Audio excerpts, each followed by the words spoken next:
Welcome back to the next edition of S's Ramblings, or in this case, one of my shorties. This one here happens to be a short version of my insanity. So I don't have my pointer, which I put over here when I cleaned the board. We're still in Genesis 15:19, and if you're unfamiliar with that, that is one verse, or that is the verse right after the Abrahamic covenant. It doesn't say you have to defeat these, you don't have to do anything. All it does is list 10 nations. It sounds like. You got the Abrahamic covenant, and then bam, 10 nations, nothing, just 10 nations, and then starts talking about Sarai. So, what's going on here? So, we've been deciphering what each particular name means, and they actually mean things. Okay, remember, each Hebrew word is a sentence. I've been trying to go over a little bit of it, but like I said, we're doing shorties right now, so I'm just going to kind of throw them out here. Like Hittites, we're not even going to go through because there's another one out there in another series. But right now, the next one, number 3, is Kadmonites. Okay, that's 6935, and without further ado, we will begin to read. 6935, Kadmonites, the same as 6931, ancient, i.e. aboriginal. Kadmonite, collectively the name of a tribe in Palestine. Kadmonite, see Hebrew 6931, which somehow I've managed to tag to this thing. Cool. A Kadmonite Muni from 6930, of time. Keyword there, of time. Anterior or of place, oriental. Ancient, they that went before. East, thing of old. Something of old. Okay. Which we're going to look up. 6930 now. Okay, which we've looked at the first two. These two here kind of together, ancient. Okay. Which we're going to read 6930, which is Eastern, which comes from 6923. A primitive root to project, i.e. self, i.e. proceed, hence to anticipate, hasten, meet, usually for help, come, go, flee, before, plus, disappoint, meet, and prevent. And when you look up what the word means in Hebrew, ancient chiefs, ancients slash chiefs. Okay, so let's just try this out. When you really work it down to what we're talking about here, it's not that you have to get through ancient spirits. In a way you do, ancient chief spirits, but that's a whole nother demonic teaching. We'll get into that later. What it's really talking about is traditions of men, or traditions of old. Okay, you have to plow through that. That's how I went from a Methodist to a Baptist background to non-denominational to a Messianic Jew. Okay, it's because I sought the truth, not a tradition of man. And to show you what I'm talking about, I would like to read a few passages from the Bible. This is going to be the New Testament for you fine New Testament folks. Okay? It's right here somewhere. Yes.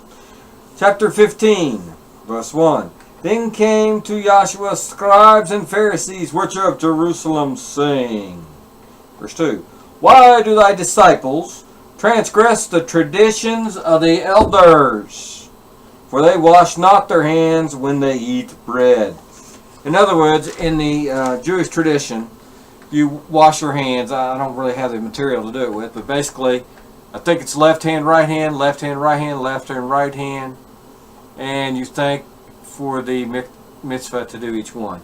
But, and traditional Jews don't hold me to that exactly.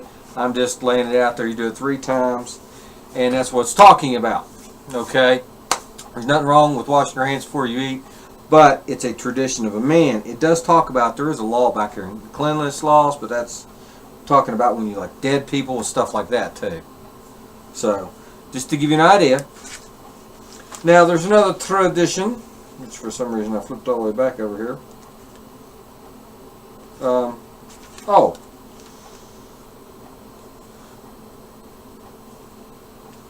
This is 16. And it's a little bit hidden, but you should be able to see this. Verse 16, verse 10. Neither the 7 loaves of the 4,000 and how many baskets ye took up. Okay, now we're going to switch.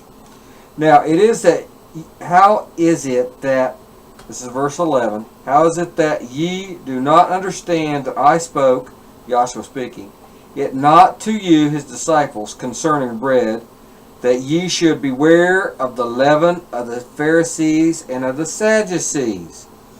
Then understood they that he bid them not beware of the leaven of the bread, but of the doctrine, traditions, of the Pharisees and the Sadducees. In other words, don't get caught up in the absolute traditions that they put out. Alright? I'm not going to get into the whole thing here. It'll take me too long. I'll digress. What I'm just trying to get at is you don't get caught up in the ancient traditions of men. Okay? Easter is a tradition. There's nowhere in the Bible, anywhere I know, you'll say, it's in Acts, it's in Acts. It's actually not. That's Passover. It's just wrongly translated. Christmas isn't period in anywhere in there. The Sabbath day is the 4th commandment. It's always been Saturday. It's never been changed. It's the traditions I'm talking about. If you want to worship the Father on a Sunday, you go right ahead. If you want to do it on a Monday, Tuesday, Wednesday, Thursday, Friday, go right ahead. He's just saying he set aside the Sabbath day specifically for us. That's all. Okay? And we should honor it as a holy day. Now, Hittites. Well, I might as well look it up. 2850 when I took my glasses off. That's poor blind people these days. Hittites. Here we go. Dictionary. Look up. Bang. Chittite. Okay, which is Hittite. Hittite, actually. Paradox. No. From 2845, a Chittite or descendant of Cheth. Hittites. See Hebrew 2845. We look up dictionary and we get 2845, which is from 2865. Terror. Cheth, an aboriginal Canaanite, or a very old Canaanite. Heth. See Hebrew 2865. Oops, a minute. I got to look it up, not point it out. A primitive root, probably to prostate, hence to break down, either literally by violence or figuratively by confusion and fear, abolish, affright, be made afraid, amaze, beat down, discourage, cause to dismay, go down, scare, terrify. When you look it up, the actual name, Hittites, mean to be broken by terror or fear. Actually, I'm sorry.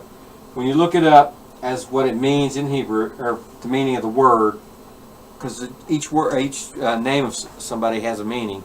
When you look it up in the meanings section in one of the dictionaries, you get one who is broken, who fears. Okay, but it really means to be broken by terror or fear. And the fastest way I got to explain this to people is this right here. You're arachnophobic and I throw a spider on you, you go through the ceiling. I've seen it happen. They walk into a spider web and they come completely unglued. You're out walking in the woods, you're terrified of a snake, you almost step down on a garter snake or a black snake. Black's really easy to figure out. North America, no black snake is poisonous, but you almost step on it, you completely come unglued, run over the person that was right behind you, and go tearing down the hill and break your leg because you ended up in a state of terror, fear, completely uncontrollable. The only way that can be dealt with is for you to turn it over to the Father. You have to realize these things are there. That's why I'm doing these little shorties. You have to realize they're there. When you realize they're there, then you can ask the Father to come into you and pull them out through the name of His Son, Yahshua HaMashiach. And that's what this is all about. Trying to help you all out. Identify the spirits the Father literally listed. He just wrote them out of the blue too. It's really weird. Because, I mean, there's nothing before it. And all of a sudden, there you are. Anyway, and he was talking to Abraham, talking about going into the promised land. This is what he's talking about. This is what you're going to encounter, basically, is what he was saying. But you will get through with my help. You can't overcome all this stuff. You can't go through a psychiatrist and all that stuff. All they do is manage to trick it into submission. You do drugs, you're actually just freezing your emotional state in such a way that the spirits can't just come in and take over until the drugs wear off. That's all you're doing.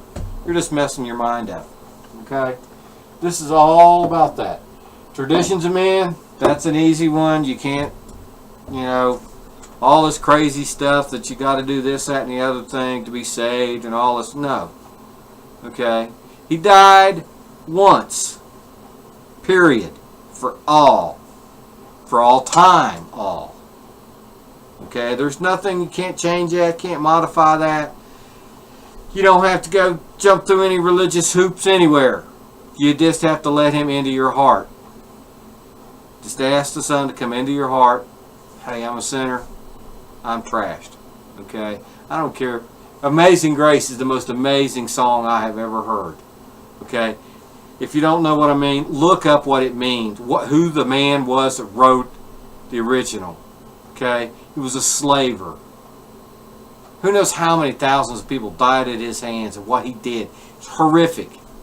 Yet the Father, he feels, and that's why he wrote that the Father set him free when he realized what he was doing was wrong and asked the Son to come into his life and cleanse his whole existence. Okay? And the Father will do that through the Son. Through the Son, through the Son. That's what Yahshua's all about.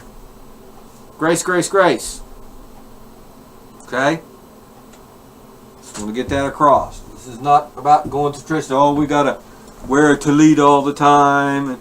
And, it's good too. There's a reason why he wants us to wear this. It's to remind us who we are, who we worked for. It's what the Zitzits are all about. It's who we work for. No matter what direction I turn, I always had the Father before me.